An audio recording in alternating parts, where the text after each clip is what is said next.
Good morning. Welcome to the house of the Lord. Let's stand for a moment to open in prayer this morning. Welcome to Cornerstone. Getting out this cold weather this morning. All week. Let's pray. Jesus, we thank you for your Holy Spirit this morning, Lord. We pray that it fills this place, Lord. I pray, Lord, that people's hearts are changed today, Lord. I pray if somebody has a burden, Lord. They have a hurt. They have something left from this year, Lord. And we get rid of it today, Lord. And we give it to you and let you handle it. And I pray that this worship, Lord, just fills your ears, Lord. And I pray our hearts are in tune to worship this morning, Lord. And I pray we just let our hearts be open to what you have to tell us today, Lord. In Jesus' name we pray. Amen. Amen.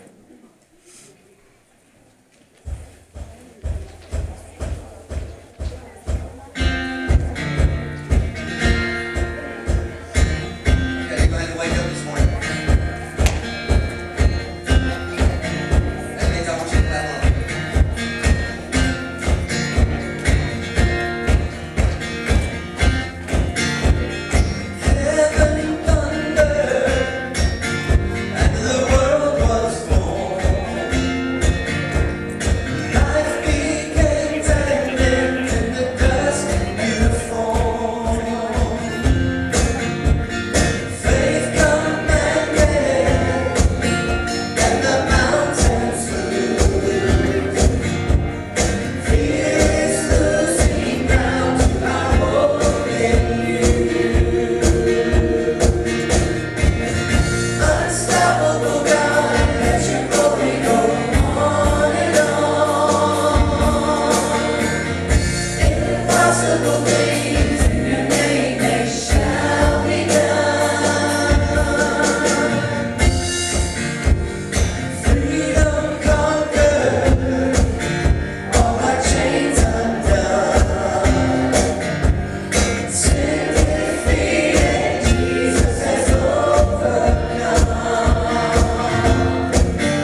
find somebody that you haven't spoken to this morning. There's probably one or two.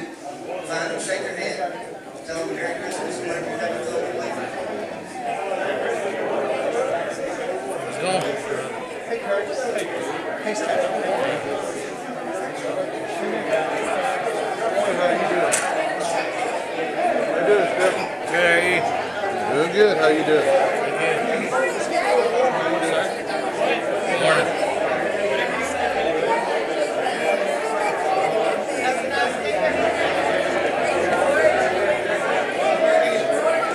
Morning, Kevin. Everybody can shake your hand back. Morning. How you doing? Chad, morning. Stephanie. Morning. Morning.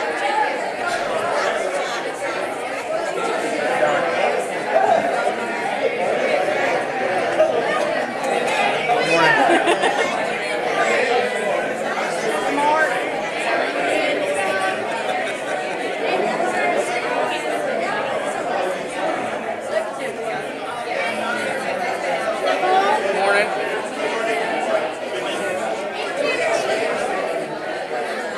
Stefan, how are you? Good, how are you? Good. Hey, guys. Good.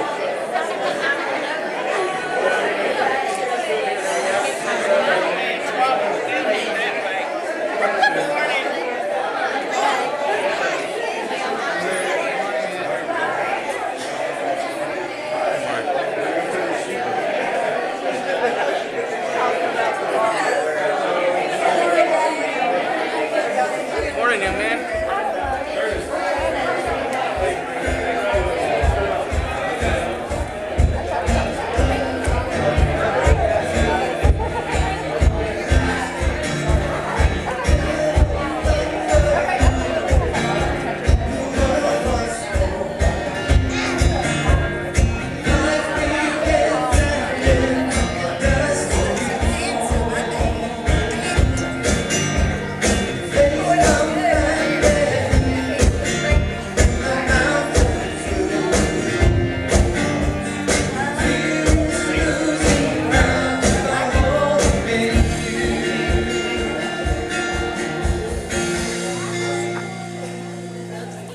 Amen, amen. You can be seated. Give them a hand this morning. You know what? You look good out there. There's a lot of us back that have been out and have been sick, and I know there's still a bunch that are sick, and so you remember them, and you check on the ones who aren't here. That's part of our job, is to check on our family, right? So you make sure you check on them. Hey, I want to read a letter to you this morning. It's from Esther Mason. Her daughter was in a pretty bad car accident on Christmas night, and so she's been in bad shape. She's over in UAB. What about her husband, Gabriel? I know he's doing okay. But Esther wrote this letter to us this morning. I asked that we would read it, and it says, "Dear church family, thank you for all of your prayer. The doctors are hoping to remove the breathing tube sometime today." And this is her daughter Becky, correct? Yep.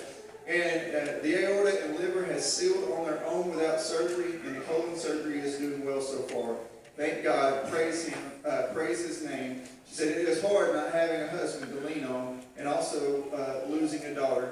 But God knows that I needed a large family. God doesn't put more on me than you can bear." She said, "I know He is with me, and I can feel His loving arms around me. I want to thank the church for what you have done for me and are doing for me.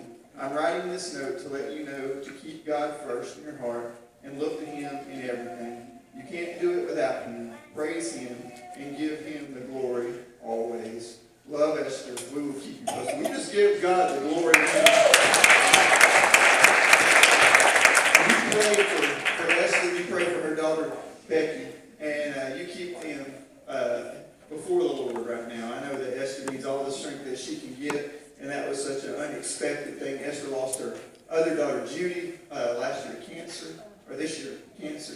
And so you just remember them when you pray. But let's stand together for prayer. Let's stand, and ushers, if you will, this morning, if you'll come forward as well. Let's just read it. You just play something. Let's just get our mind on the Lord this morning.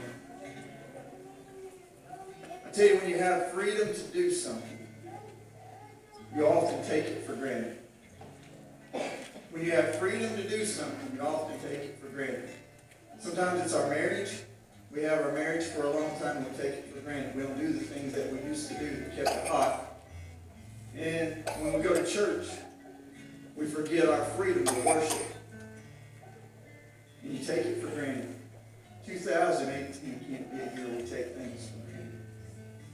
Because we really don't know how much time we got, and we don't know what that time's going to be like. Let's pray this morning. God, I pray you would ignite our fire, God. Lord, that you would open our eyes, God.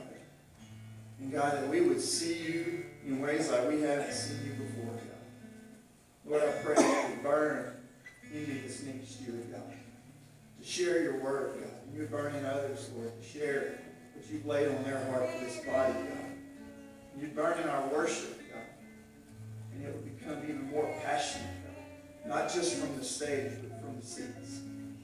And God, Lord, we would get excited about agreeing, Lord, with you. And Lord, it would be life-changing not only for the ones that are in here, but the ones that aren't, God. And so, Lord, I pray, Lord, as we receive this offering this morning, God, Lord, that you would bless the gift and the giver, God. And Lord, you would use it and stretch it twice as far as you did in 2017. We'd be twice as generous as we were in 2017 as we look forward to 2018, God. And we would trust you, God. We would be a church of generosity. And God, so be in us today. Bless this offering. Use it to build your kingdom. In your name I pray. Amen. And you can be seated.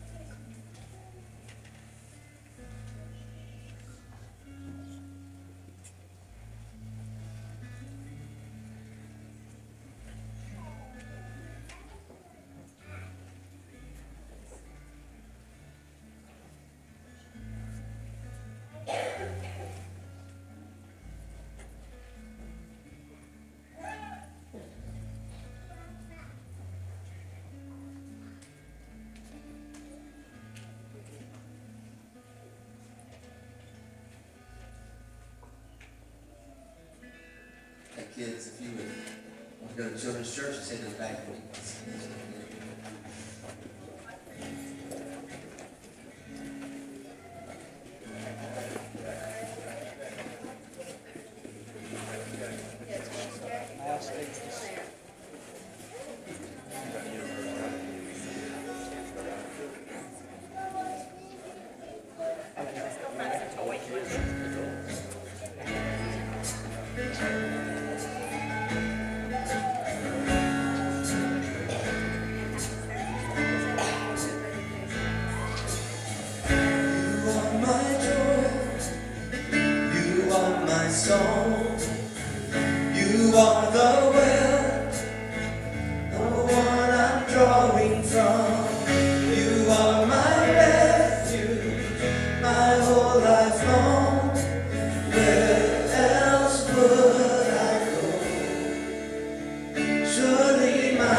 Surely my God is the strength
Precious is my Savior's blood. The beauty of heaven wrapped in my shade. The image of love upon display. If having my heart was worth the pain, what joy could you see beyond the grave? If love from my soul were dying for, how wonderful, how glorious, my Savior's scars, victorious, my chains are gone, my debt is paid, from death to life, and grace to grace.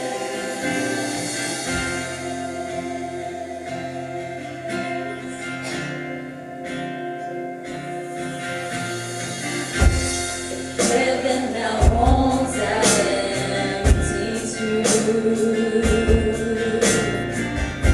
How great is the hope that lives in you. The passion that's poured through there like a rose.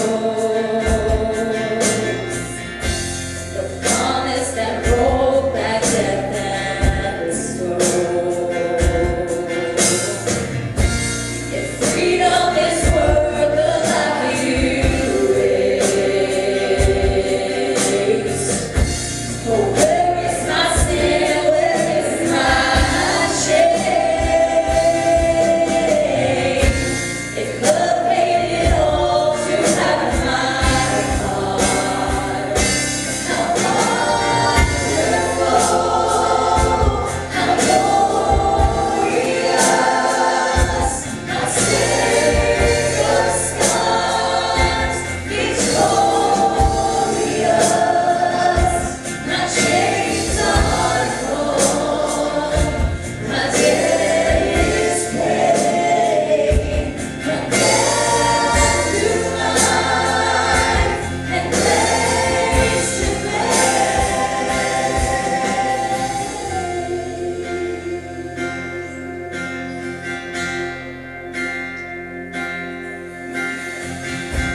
Your power at work in me. I'm broken gracefully. I'm strong when I am weak. I will be free. Your power at work in me. I'm broken gracefully. I'm strong when I am weak. I will be free. Your power at work in me. I'm broken gracefully. I'm strong when I am weak. I will be free. Your power at work in me. I'm broken gracefully. I'm strong when I am weak. I will be free.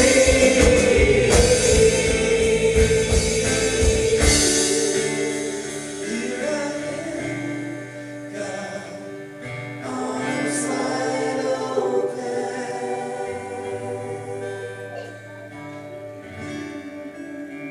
Pouring out my life, gracefully broken. Sing it one time. Here I am, God, arms wide open.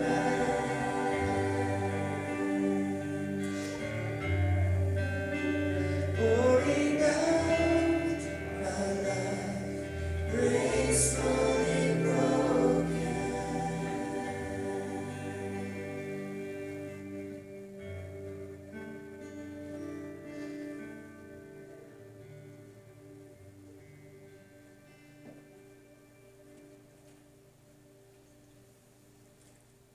Father, we're grateful for all those things that you've done for us and how you rescue us time and time again.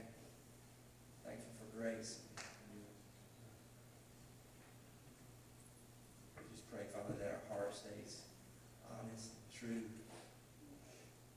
that it reflects Jesus. We pray as this year begins that you begin to move us more and more to be like Jesus. Pray our hearts are soft, pliable,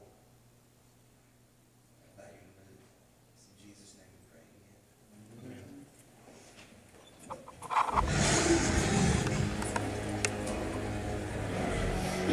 You gotta learn how to encourage yourself. There comes a season and a time in life when you got to start talking to yourself. You see, you can't keep dependent on other people to encourage you. They got their own drama that they're going through. They got their own problems. You can't depend on other folk because they will always understand what you're going through. You can't depend on other folk because sometimes they don't know what to say or what to do. I learned to stand dependent on other folk to encourage me. I learned how to encourage myself. What do you mean, Pastor? I mean, I got to start talking to myself. I got to start telling myself it's going to be all right. You got to start telling yourself that God didn't bring you through all the hell that you've already been through to leave you right here. But everybody in here got a past. Everybody in here has been through something that nobody but God brought you through, and He didn't bring you through all of that for you to crash and burn right here. So you better learn how to encourage yourself. Go ahead, tell yourself, I better learn how to encourage myself. You better stop speaking words of defeat and failure to yourself. You better stop declaring that you lost.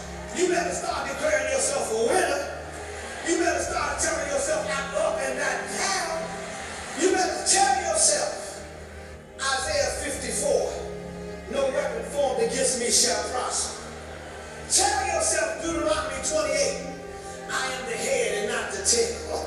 Tell yourself, Psalm 18, the Lord is my rock and my fortress and my deliverer. Tell yourself, Psalm 20, some trust in chariots and some trust in horses, but we will remember the name of the Lord. Tell yourself, Romans 8:37, we are more than conquerors through Him that loved us. Tell yourself, I can do all things through Christ who strengthens me. Tell yourself, Job 13, though He slay me, yet will I trust in Him. Tell yourself, Psalm 27, the Lord is my light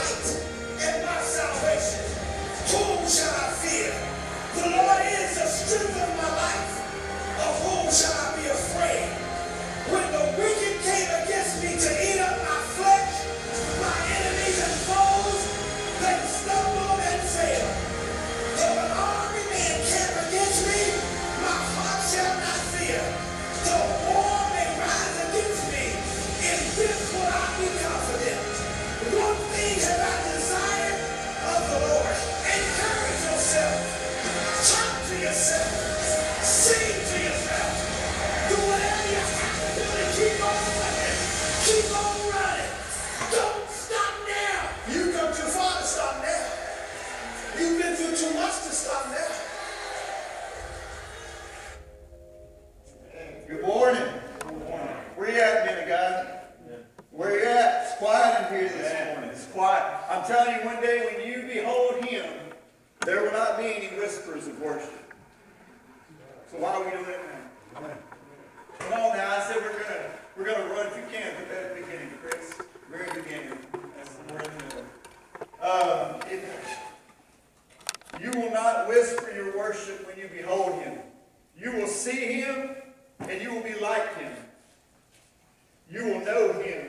It will be different than it is now because your faith will be your sight. I told you we're going to run in 2018. Well, if we're going to run in 2018, then we're going to have to get ready to run on this last day of 2017 because you don't run without preparing. You don't run without preparing. You don't set out, weigh 350, and take off on a full sprint. It don't work like that. You got to work your way up to it. You've got to get prepared. You got to get the right shoes. Some of these shoes ladies are wearing this morning, you're not going to run in those. You're going to have to start wearing the tennis shoes to church. Because we're fixing to run.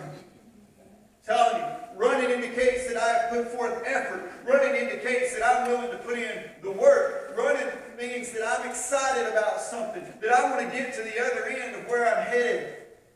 And that's the way I want to be in church. Because what I'm realizing more than ever is I am not promised anything other than where I'm going to end up.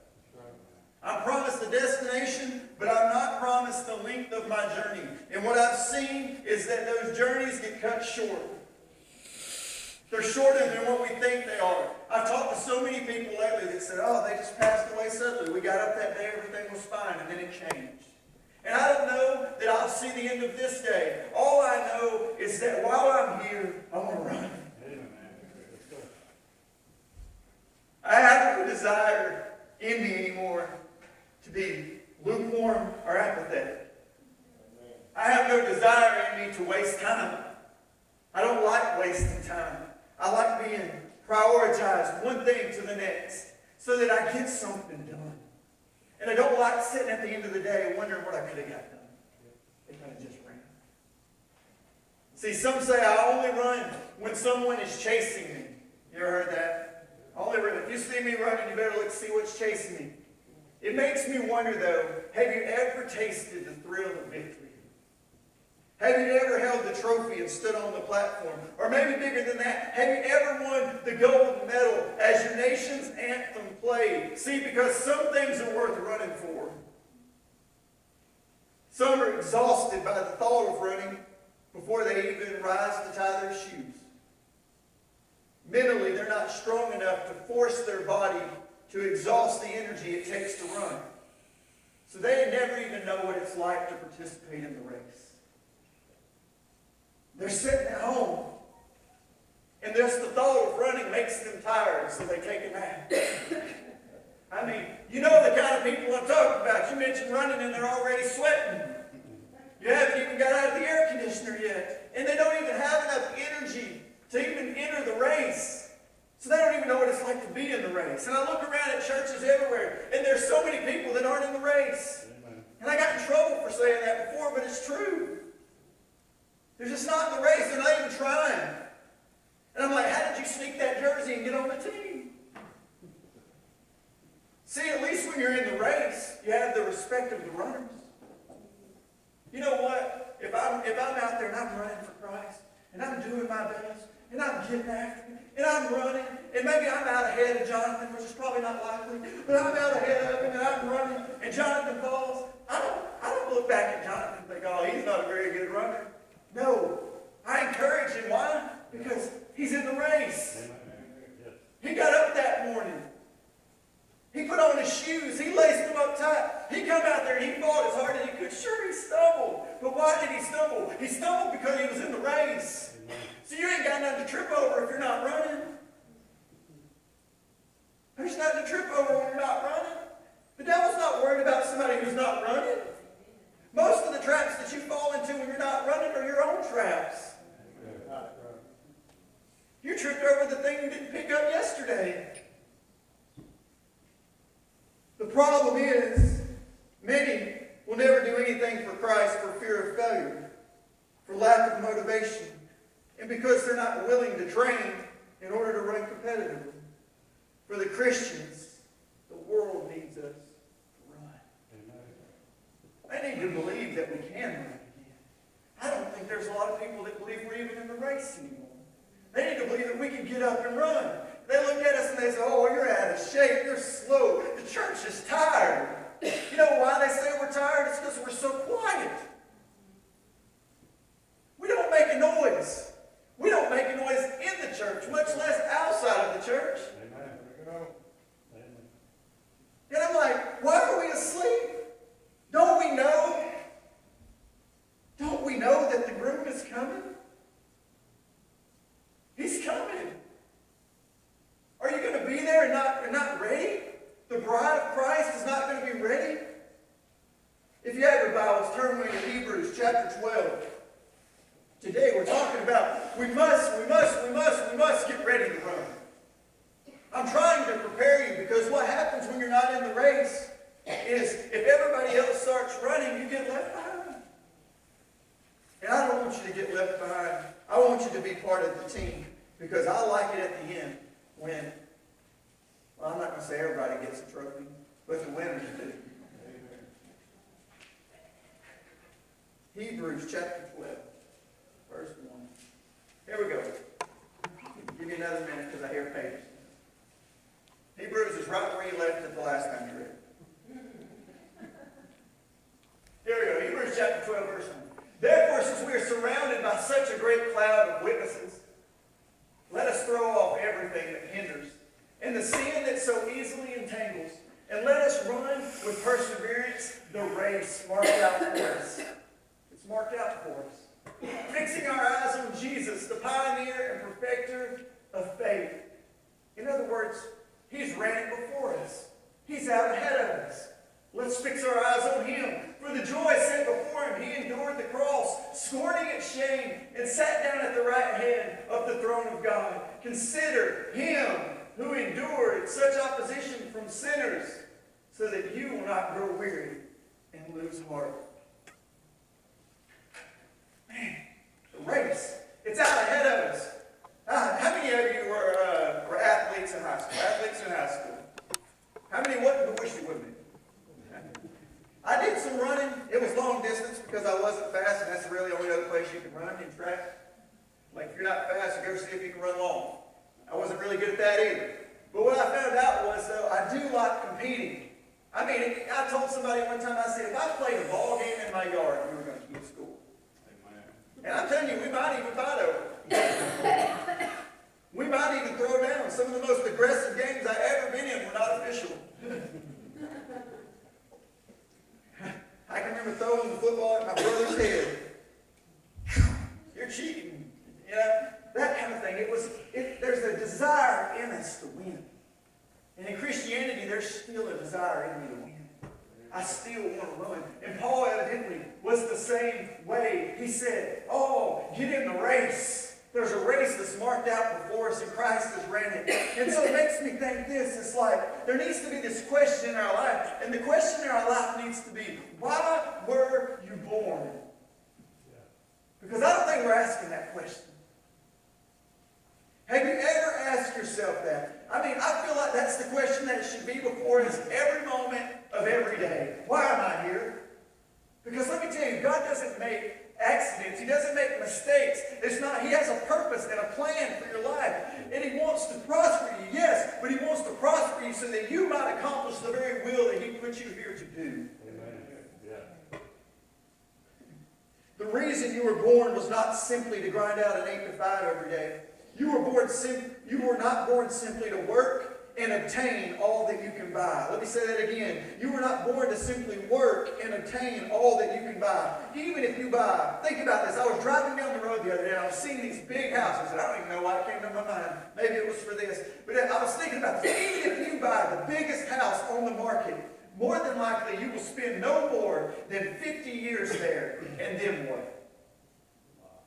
You know what? The next person will get it. Where I live today will either rot and fall in my time because I didn't take care of it. And April may think our yard's going to do that now. But it will either rot and fall in, or you know what? Somebody else will get it. I drive by houses all the time that are boarded up, they're nailed up, and I wonder, at some point somebody built this house and thought, man, look at that. And then it was gone. 50 years probably at best. And then it will be gone, and the next person will have it. See, it's not even mine forever. Isn't it interesting that the only things we keep forever are the treasures that we store up in heaven?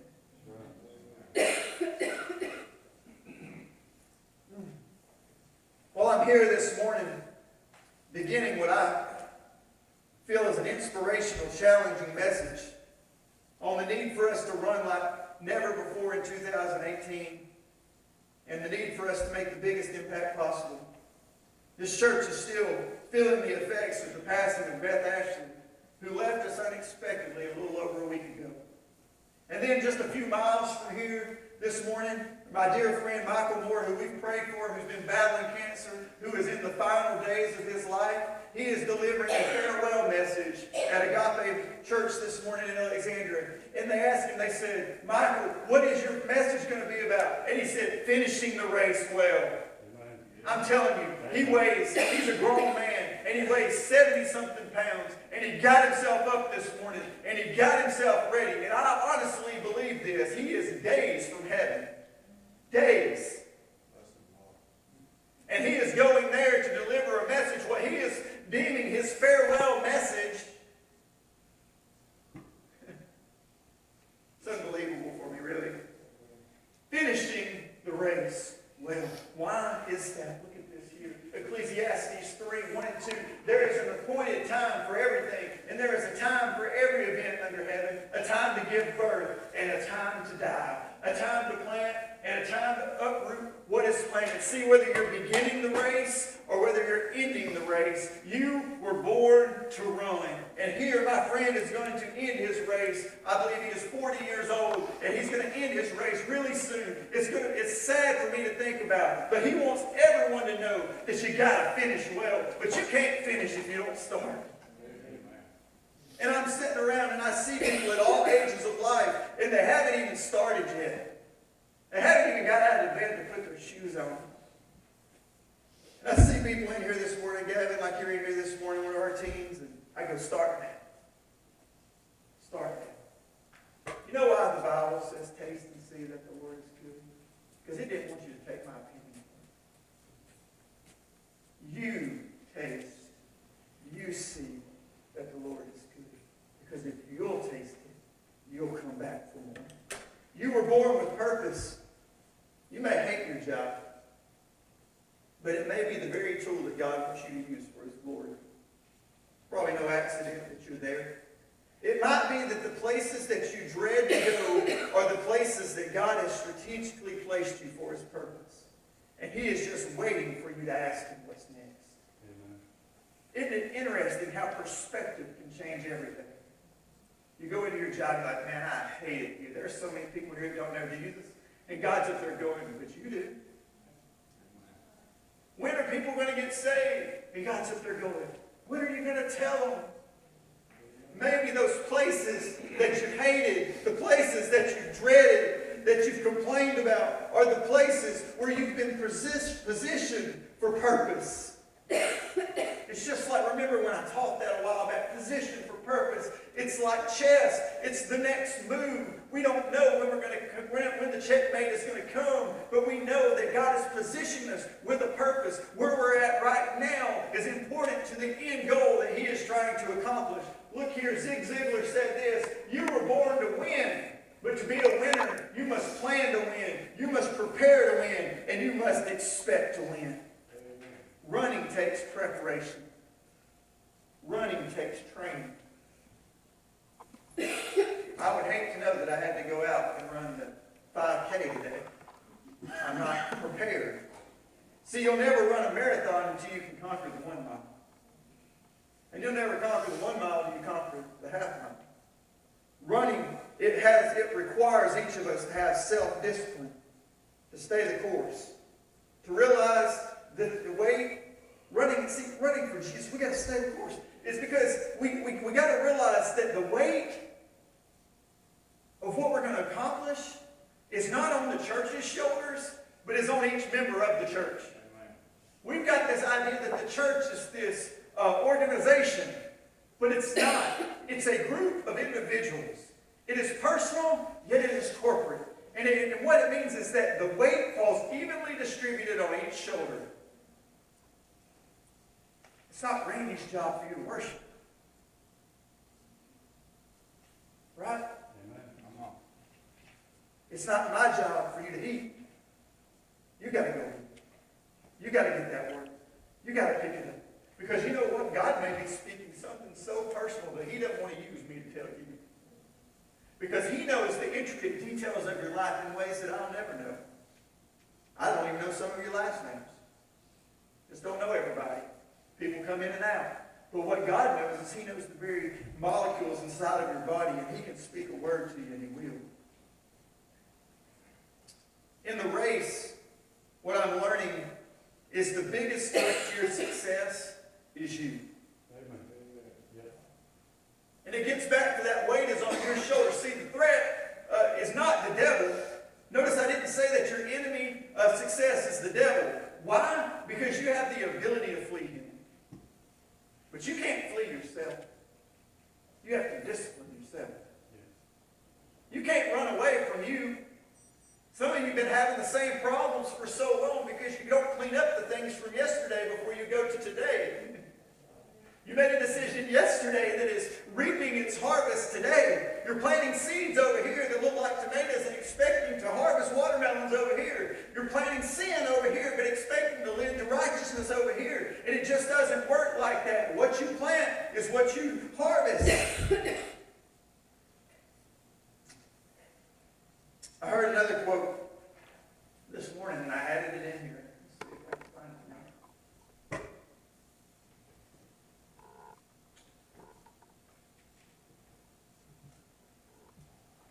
Here it is. The factor that separates almost every single person in life that has been successful, people that succeed, quit quitting. They quit quitting. What a great term.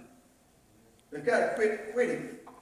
And see, we look back here at Hebrews 12:1. Therefore, since we're surrounded by such a great cloud of witnesses, let us throw off everything that hinders and the sin that so easily entangles us. Notice that the things that are slowing us down, the things that are tripping us up, are all within our grasp to lay down.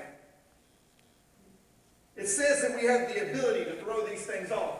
Notice that it doesn't mention one time. It doesn't say that I'm going to have to get Cadron's help to throw off the sin that so easily entangles me. It says the things that are tripping you up, throw them off. The things that hinder you, throw them off. In other words, when I'm wearing them, it is by my own choosing. And it's my own choosing that says when I let them go. Therefore, in the race, the only thing that's keeping you from the victory is you. And the greatest enemy of ourself, the greatest enemy of our success is ourself. So what am I saying? Selfishness is your enemy. So maybe you say, I deal with selfishness. You got to raise your hand. Say, I deal with selfishness. How will I defeat selfishness? How will I fight it so that I can run faster? Because my desire is to run faster. And we know that there's things that we battle, but the problem is when we choose not to battle those things. I could be selfish if I wanted to be selfish. I could be greedy. I could sit on my big wallet all the way till I go to the grave. But it isn't going to do me any good. April says I don't have a big wallet. It's just great. But what I know about selfishness is if you want to beat selfishness, you have to live with an others-focused life. If you say, man, I'm struggling today, I sure want to be selfish, why don't you go do something for somebody else? Amen. Because see, I'm battling. I'm taking it on. I'm throwing off the thing that entangles me when I do that. And you say, oh, I tend to need my way or no way. I tend to need my way or no way. How about this? How about you make intentional efforts to put others first, even when they don't realize that you're doing it? Amen. We want to, oh, I'm going to put them first, and then we wait to see if they notice. Look how unselfish I've been today, and they don't even notice. We do that all the time. We do it with our spouses, I know. It's like, man, think about all the things I've been doing. They don't care. Let's see if they notice. And then when you get in a fight, you go, look what we've been doing for you. I wouldn't speak about myself ever, but you're not working for them to notice you. You are trusting that God has noticed, even when he seems silent. Because I'm telling you, if you've done it, God has noticed it. He has his eye on you. You know what's got to become a thing of the past? Dusty Bibles. And you say, well, I use my phone. Well, dusty phones then. So you say, my phone's never dusty. I say amen to that too then. But dusty Bibles, you got to realize there's a term that we've used, and there even used to be a worship song already, and I was singing before. I know I was singing a bunch of times. Casual Christian. Casual Christianity. There's this song, and it's like, I don't want to be a casual Christian. And I'm like, there's no such thing. Why can't we call casual Christianity just exactly what it is? Lukewarm. Lukewarm. We don't want to call it that. We don't want to call anything lukewarm. Why? Because look at this verse. So because you are lukewarm, neither hot nor cold, I'm about to spit you out of my mouth. See, lukewarm living draws the very vomit of God from his mouth. Well, that makes you feel good. They don't put that on the cards that you get in the mail. I told you the quote, the factor that separates almost every single person in life that's been successful is people that people who succeed learn how to quitting. How many of us, we say, oh, I'm going to start the new year off right. I'm going to get in my Bible. I'm going to do devotion with my wife. I'm going to pray with my kids. And you do it for a little while. And then what do? You quit. Why? Most of the time it's because you missed one day. One day. Do you realize that nothing that's ever been invented would have been invented if they would have quit after one day of mess up? After one day of not getting it right? But we quit because we start off and we say, oh, I'm going to start off this race so strong. And then we exhaust ourselves in 100 meters. And we still got the whole year to go. And that one day causes us to quit everything. Because, oh, I missed a day. So I'm just not going to start again. But you got to quit quitting.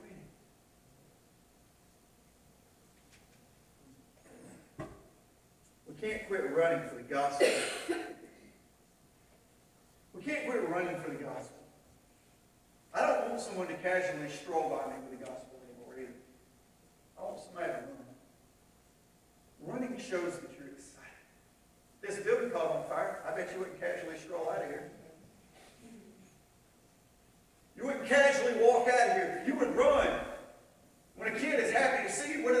They run to you. One day when you see Jesus, you will not casually stroll to him. You will run to him because there's a time that it's worth running. You know why people don't run a lot of time? It's the fear of the fall. But sometimes there's something on the other end that you say, you know what? It's worth risking it. Let's go all out. See, there's too much to lose and too much to gain to quit running for Jesus. But it's all about what you're motivated by. In a race, runners are often motivated to run faster by other runners in the race. They are. If they look around, oh, here comes somebody. You know, that guy's left there, I better pick it up. He's getting out ahead of me. And you're motivated. When they run faster, you will run faster. When one falls, though, the others will cheer them on. See, there's a mutual respect between those who choose to run. if I'm running in this race and Jonathan comes up beside me, he says, Matt, I want to run like you. I say, all right, do what I do. Run like me. This is what we're going to do. And then I'm going to encourage him along the way. When I run faster, what's Jonathan going to do? He's going to run faster. And what does Paul tell them in Hebrews chapter 12? I believe it's verse 1. He says, actually it's verse 2. He says, I'm going to fix my eyes on Jesus. In other words, I'm motivated by another runner who's went ahead of me, who endured great tragedy. You know, we say things like, I don't know why bad things happen to good people. That doesn't make sense to me in Christianity. But then we look at Jesus and we have to ignore that if we believe that. There was no one better than him. And you can say, well, that was his lot in life. He was supposed to go to the cross. That's why he came here. It may have been, but it took a whole lot of other people to make it happen. And we're motivated by those who run with us. We need to ask God to help us not just to think good thoughts, but we need to ask God to teach us how to think his thoughts. We need to say, God, expose my selfishness. Expose my greed, my apathy. Anything necessary so that I can run faster and get closer to the prize. When you train to do something, I know there's several coaches in here. When you train to do something, and you got somebody who's just, they plateaued out. They've gotten to the best that they can get. They're as fast as they can get. They're hitting as hard as they can hit. What do you do at that point? You change the input. You change the input. You change some of the formula. Why? So that you can get a different result. Because as long as you plug in the same formula, you get the same result. And so what has to happen for us to exceed the expectation of last year is we're going to have to change the formula. And so we say, God, show me how to run faster. I'm learning that just because the situation looks bad doesn't mean that God is not in it. Because oftentimes, out of disaster, God births destiny. And you're going to laugh when I tell you where I got this from. Oftentimes, out of disaster, God births destiny. I watched the movie, and you'll never expect this. I watched the movie Cool Runnings. Who remembers Cool Runnings? The Jamaican bobsled team. I introduced that to my son the other night. Disney should frown a little bit with some of the language that's in that movie. There's a few more than I knew of. I had to fast forward through a couple of places. You remember though, it's Jamaica's bobsled team. They were runners trying to qualify for the Olympics. They were runners, so this caught my attention. They take off running. They're going to run. They're trying to qualify for the Olympics. But then one racer failed. And all of a sudden, the three top runners became last place and missed an opportunity to compete in the Olympic Games. You remember the movie? That's how it begins, in the middle. They're running that dusty trail. And all they knew was running. Every part of them said, I am a runner. Every part of them said, I'm a runner. I'm going to run to be in the Olympics. But then, all of a sudden, all hope of running is lost. See, there was a disaster. And what's bad is for two of the guys out of the three, it wasn't even their fault. But you know what? Out of disaster often births destiny. See, there's an opportunity arose. They could become a bobsled team. Disaster brought about destiny. Now, not only would they make the Olympics, they would do something that had never been done before, and they would do it in the faces of all those who laughed at them and mocked them. And you say, that's a lot out of the Cool Runnings. It may be. But what I saw in that was that God can take a disaster and he can bring about destiny to accomplish something that's never been done before. And if that's a little crazy to pull from destiny, keep giving me the crazy, God. Because there's days where it looks like a disaster. And I need to know that it might just be that it's his destiny. Jamaica had other runners compete in the Olympics, but they never had another Jamaican bobsled team. See, they could have went home and forgot about their dream. See, but if you dwell on your disasters, you may miss your destiny. If they'd have just went home and given up, they'd have said, oh, I didn't make the team. I'll try again in 4 years. Sure, they could have done that, but they would have missed the opportunity to do something that hadn't been done before. One fall must not stop you. Instead, it may actually just put you in the path to do something that no one's ever done before. For the Jamaicans and for you, the destination doesn't change, but sometimes the path does.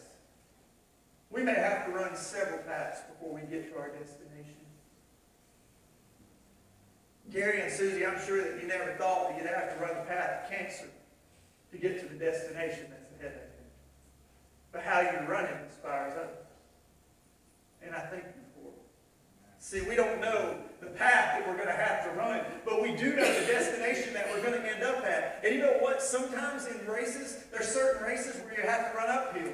There's certain races where you have to run across flat ground. There's certain races where you run downhill and you do all these different things. See, we don't know the terrain of the path we're going to run, but we have to know that we're going to stick it in till we finish the race that is before us. Because you got to remember why you're running. I think for Christians, we forget why we're running. You're like, oh, I've been a Christian for 40 years. Well, why are you running? What still makes you want to run? What makes you get up every morning and go train? What makes you stay up late at night to keep consuming that word? To keep getting, what a fresh word, because God's got fresh manna for the day. What keeps you excited about what's going on? Well, Jesus has given us a reason to run. Hebrews 12, 2 and 3. We're going to fix our eyes on Jesus, the pioneer and the perfecter of our faith. For the joy set before him, he endured the cross, scorning its shame, and sat down at the right hand of the throne of God. Verse 3, I love it. Consider him who endured such opposition from sinners, so that you will not grow weary and lose heart. What? I'm going to consider him. I'm going to remember why I'm running. When I'm frustrated at work, when I'm frustrated with my kids, when everybody's sick and no one's well, when there's 45 people on here on Sunday, when I think there ought to be 145, when we've given and we've given and we've given and we're not getting in as much as we've been giving out, I'm going to consider him. And I'm going to get up and I'm going to keep running. Because it's not some ordinary God. I love what he tells them here, verse 22 of chapter 12. But you have come to Mount Zion, to the city of the living God, the heavenly Jerusalem. You have come to thousands upon thousands of angels in joyful assembly, to the church of the firstborn, whose names are written in heaven. You have come to God, the judge of all, to the Spirit of the righteous made perfect, to Jesus, the mediator of a new covenant, and to the sprinkled blood that speaks a better word than the blood of Abel. I'm not come to some ordinary God. I've not come to some desert mountain. I've come to the living God. And I'm motivated to race because he's motivated for me. I'm not going to whisper my worship to a God that's motivated for me. You know what else motivates people? It's not just the runners. It's not just the ones who run beside us. Because I do get motivated by them. There's days that Jamie calls me and I get excited about what he has to tell me. There's days that Kadri calls me. It's just like they've ran up next to me and I'm like, oh, you got to go a little more pep in my step now. I was tired, but now I'm ready to run. There's days where I talk to Randy. Randy gave me some of the best advice today. I did that funeral. I'll probably never forget it. He loved me. He cared for me enough to talk to me that day and to give me wisdom. And it helped me run that day. And I want to be that for you. But there's also other things than runners that make us motivated. There's a prize. The Bible talks about this prize. If you have your Bible, turn to Revelation chapter 4. I'll give you just a second to get there. Revelation chapter 4.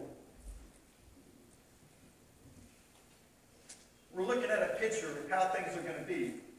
Revelation, it's the future. Maybe sooner than what we think.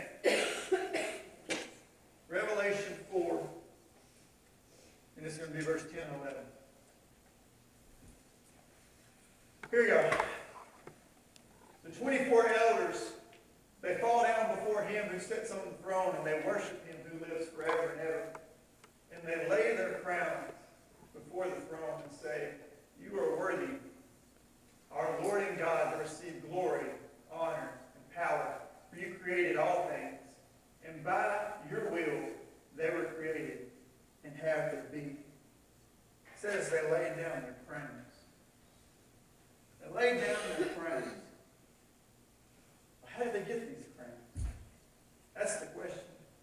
did they get these crowns? Look here, 1 Corinthians, you ain't got to turn in here because I'm flipping fast now, but 9:24 and 25. Do you not know that in a race all the runners run, but only one gets the prize?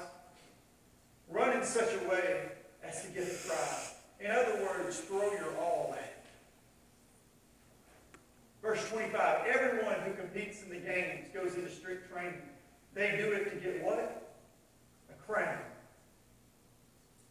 A crown that will not last, but we do it to get a crown that will last forever. The elders were laying down their crowns. How did they get their crowns? It was an award that Jesus had given. It was a crown. Are you living in such a way where your life is working to obtain a crown? See, the crown is not just about obtaining a prize that you have, so you can have this hall of fame of trophies. Earning a crown is about giving you a chance to pour out your praise on Jesus. When this life is past, when this life is gone, you're not going to be able to carry anything from here. So when I get to heaven, I'm going to come just like I came to earth, empty-handed. So the only thing I'm going to have up there is what He gives me. So what am I going to bring a king? If I do nothing here, I'm going to get nothing there. But if I work for Him, then I've got crowns. And what does that give me? It gives me an opportunity to pour something back on Jesus that He gave me. Amen. The measure of your crowns would indicate how hard you are willing to work to bring about God's purpose. See, it's more about the work you did because you loved Him. It's the fact that you spent your earthly days with a constant heavenly mindset. So you ran the race. What? To obtain the prize. A prize, what? That you fought for. Think about your battles here. The things that you endure for Christ. The criticism. But you fought for your prize. A prize you sacrificed for. A prize that you sweated for. A prize you never intended to keep for yourself. But knew that once you had it, you would lay it down at the feet of Jesus. That's why we run. That is my motivation for running. Is that when I get there, that I'm not empty-handed. Why? Because I want to bring Him something.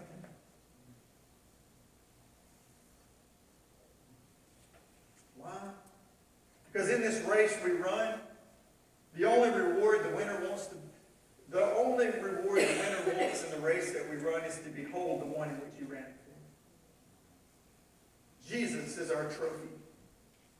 And the symbolism of our love for Him is shown by how quickly we lay down the crowns He awarded us for our race. It's our love for Him. Those crowns represent that you loved Him enough to do the hard work. You know, sometimes being part of a team requires hard work. It requires great sacrifice. To be part of Christianity, it's the same way. We have to follow the example that's set before us, who didn't just give some things, but He gave everything. Everything. We're getting toward the end here. But every runner who is trying to obtain a prize, he will set goals to measure his progress. He will. Have you ever noticed that any track, event, or practice, how many people carry around a stopwatch and a clipboard? Even I just watched some videos this morning, and there was a guy sitting there. He has a clipboard. He has a stopwatch around his neck. See, the stopwatch is there to measure the effectiveness of your work.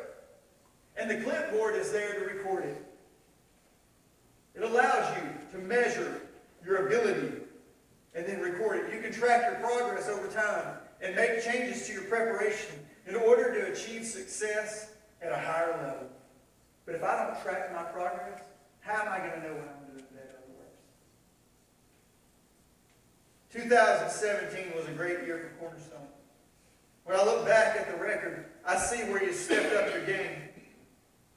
But if we're going to achieve success at a higher level this year, we must begin to change how we prepared in 2018 differently than how we prepared in 2017. Most people, as you prepare for 2018, are going to tell you to set some goals that you think you can achieve this year. They're going to tell you to make them realistic. They want you to make them realistic so you can accomplish them. But there would be no faith in me telling you that this morning. I don't want you to set some goals that you feel like you can accomplish this morning. I want you to set some goals that you think you can accomplish. I want you to set some goals that are huge, some big ones. Things that your heart dreams but your mind questions. Things that require the hand of God, and without them, they will be impossible. So I want you to get out, if you've got a piece of paper this morning, if you've got a pen, would you get that out this morning?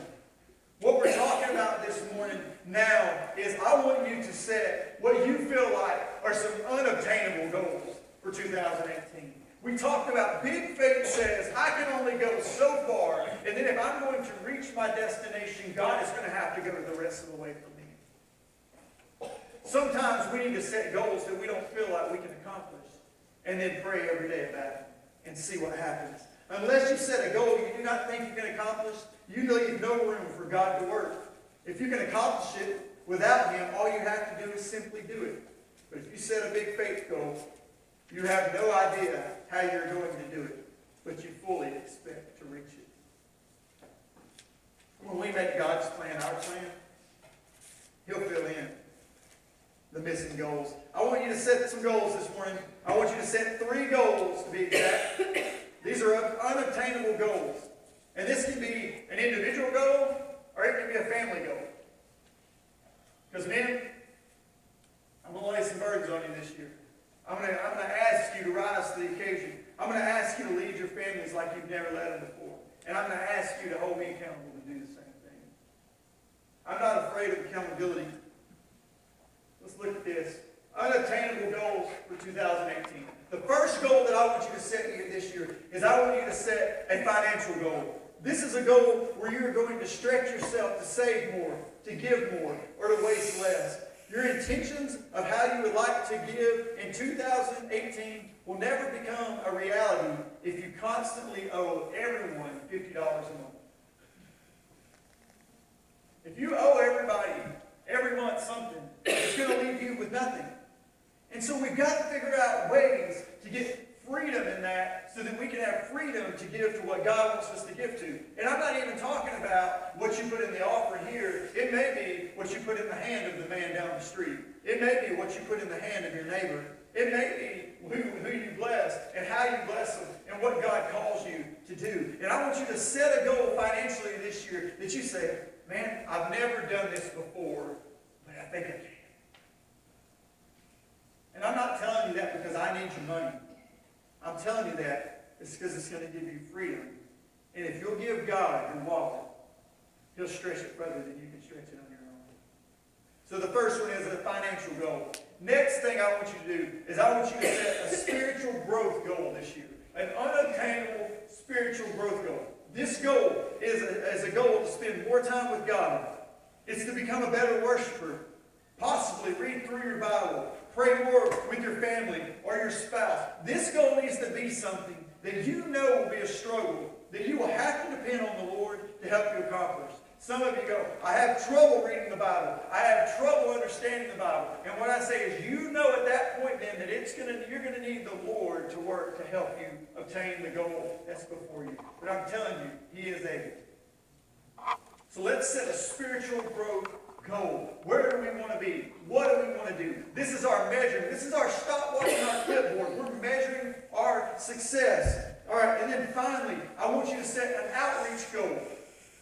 An outreach goal. As a Christian, we're not supposed to keep it to ourselves, but we're supposed to pour it out. We're supposed to give it away. So who will you share the gospel with this year?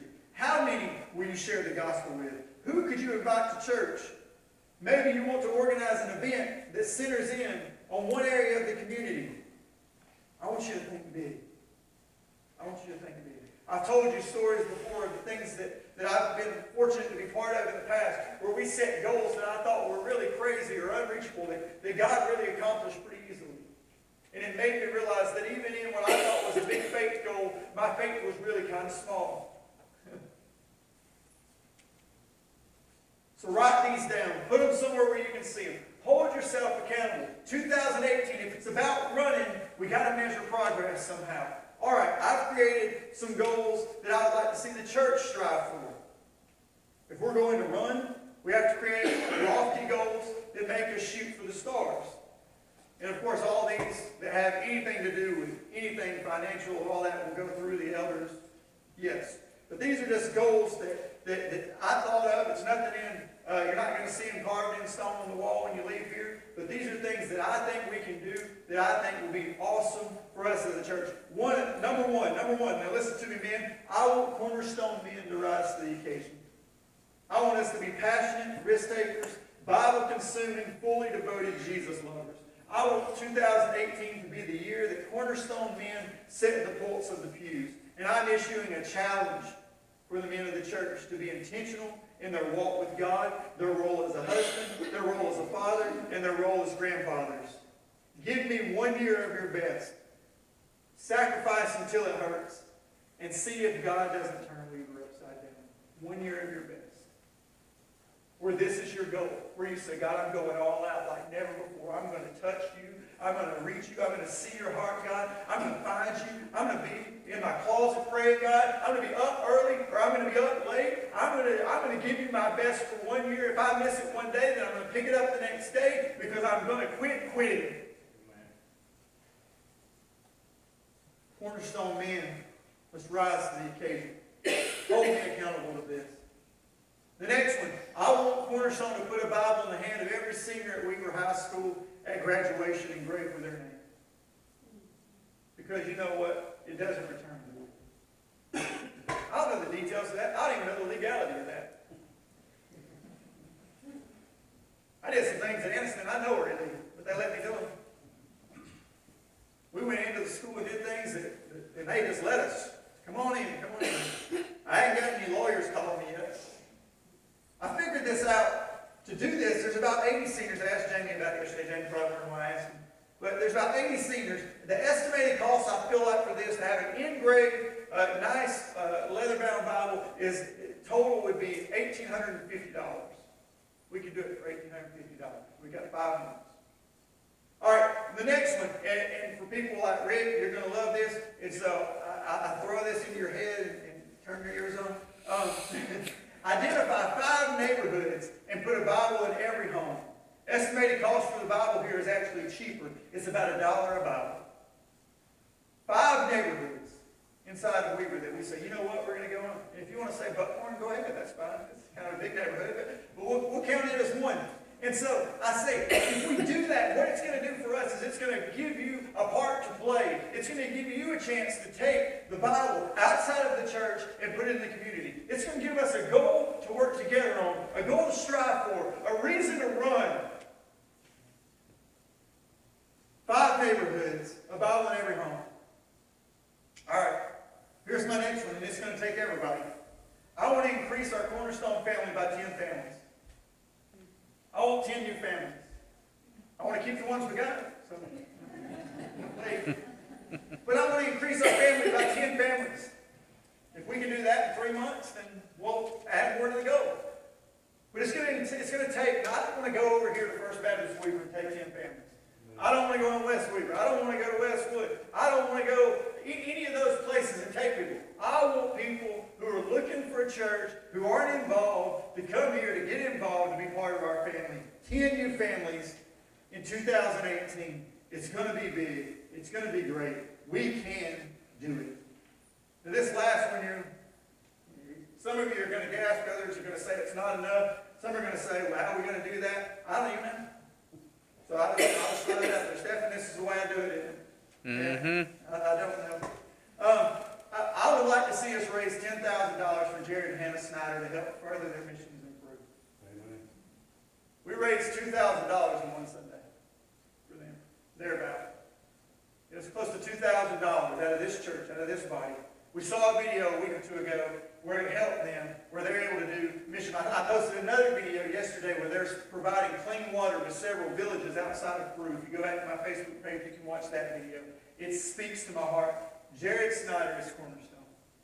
As far as I know, and I don't know everything by no means about the past here, but as far as I know, Jared Snyder is the only Cornerstone person who is actively in the mission field. Probably correct right now. And like I said, I could be wrong. I know there's people that I don't know. And I know there's people who do missions here, and there's a lot that works with. But he is actively, his family is there. And I know that he wasn't at Cornerstone when he left to go to the mission field, but he does hold this church very valuable. And like I said, I don't know how we do that, and like I said, that's something that comes through the elders, and we have to, they would have to put their stamp of approval on too. I would just like to see us do that. This is the beginning, and it takes big faith for us to accomplish this. We'll have to work. We'll have to have fundraisers. We'll have to have big givers. See, we don't even bring in $10,000 a month here, a month. So it's going to take us stressing what we believe. But if we will delight ourselves in the things that God delights in, I believe He will do as Malachi 3 says, where He says, I will open up the windows of heaven, and I'll pour out such a blessing that you can't contain. Amen. You can't stretch if you remain in the comfort zone. And the beauty of all these goals is that we will get to accomplish them together. Like I said, we raised $2,000 in one Sunday for the Snyders. We raised almost $1,000 for the Evatt family that are missionaries to Honduras on a Wednesday night. How awesome would it be to complete all of these goals in a few months and have to set bigger goals? Wouldn't it change your faith if we were to walk in here in the next 2 months and we had accomplished every single one of these goals? Wouldn't it change your faith? It would change how we look at things, wouldn't it? We would believe God for bigger. Just imagine what we could do this year if we could introduce purpose and remove excuses. If we had our eye on the bullseye all year long and kept trying to hit that bullseye. If we never said no, but always found a way to say yes. If we weren't defeated when we ran up against the mountain, but instead embraced our chances to climb. Have you ever ran up against something and looked at it and walked away? And have you ever walked up to something and it looked big and said, all right, let's do it. It changes who you are. Randy, I asked you to come this morning. The question is very simple this morning. And it's, are you ready to run? Are you ready to run? Because there is a great celebration when a runner wins. And I want to celebrate our wins. Because our wins are heaven's wins. Our wins are God's wins. And they're rooted in God's people doing God's will. Would you stand with me this morning? Some of you are in the place, like it said, where you need to prepare to win. You need to plan to win. And you need to expect to win. And some of you are in the place that the other one said, that everyone who is successful, in order to be successful, they learn how to quit quitting. You start your Bible study with your wife this year and you miss a day, don't you quit. If you miss prayer with your children, don't quit. Just get up and do it again. Do it again. Do it again. The victory goes to those who keep on. This morning I'm asking you to commit 2018 to run. To run like we've never run before. And we'll work out the details as we go. Amen? Amen. As they sing this morning, if God is speaking to your heart this morning, or if you just want to come down and say, God, I'm ready for whatever, help me to run. Let's do that this morning.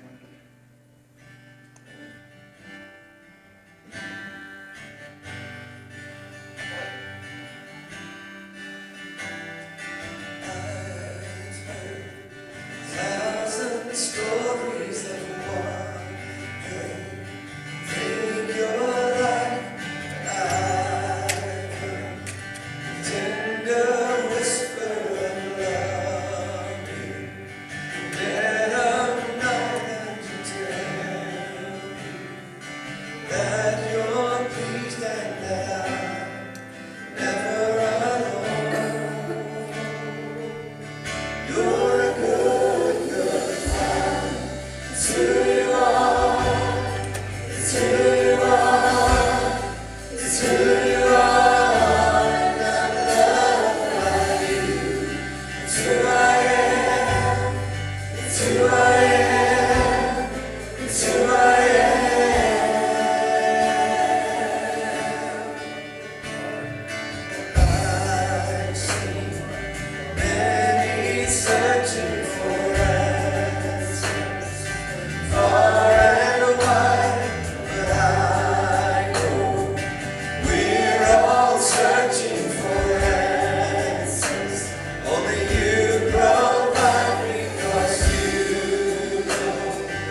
demonstrations of your walk, God, and that's what we want to do today. God, thank you for today.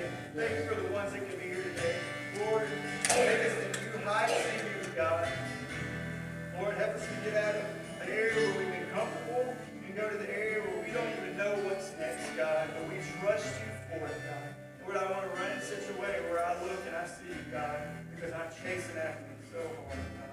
Lord, use this church to impact the kingdom, God, where we're at right here in Weaver, God, to change things, to move, God, to care for people, to love people, God, in the ways like we never have, God. Lord, every goal that we can set, Lord, help us to accomplish it for your glory, God. Not for ours, but for a crown that we can lay down that is a prize that belongs to you, God. So thank you for it. Move in powerful, wonderful ways, Lord. In your name I pray. Amen. You can be seated. If there's anyone who is interested in baptism, next Sunday morning, we're going to have a baptism.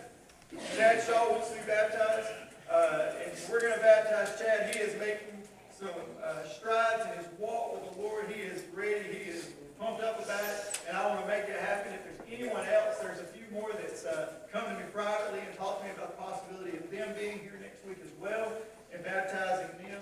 I want to start 2018 off celebrating these victories. It's going to be cool. It's always interesting because we're not really designed for baptism. But we kind of found this way to do it. We're going to make it work. We're going to celebrate together. And if you know anybody who's interested in baptism, what better way to start than next Sunday morning for 2018? Also, next Sunday morning, 2018, let's let it be the measuring stick for us from where we want to start to where we want to end up. Let's invite some people. Let's reach out to those who we know aren't here, those who are sick. Let's pray for them. Tell them that we miss them. I know Sean and Mary Bryant reached out to us this morning and said, hey, we're sick. There's some of us sick here, but we miss you guys. We love you. We want to be there. We've been missing you. And so I know there's several more like that as well. Anything else that I need to announce today? We'll be back Wednesday night service, of course, this week as well. Anything? All right, let's stand together. If you turn around and greet someone here, you thank you for being here.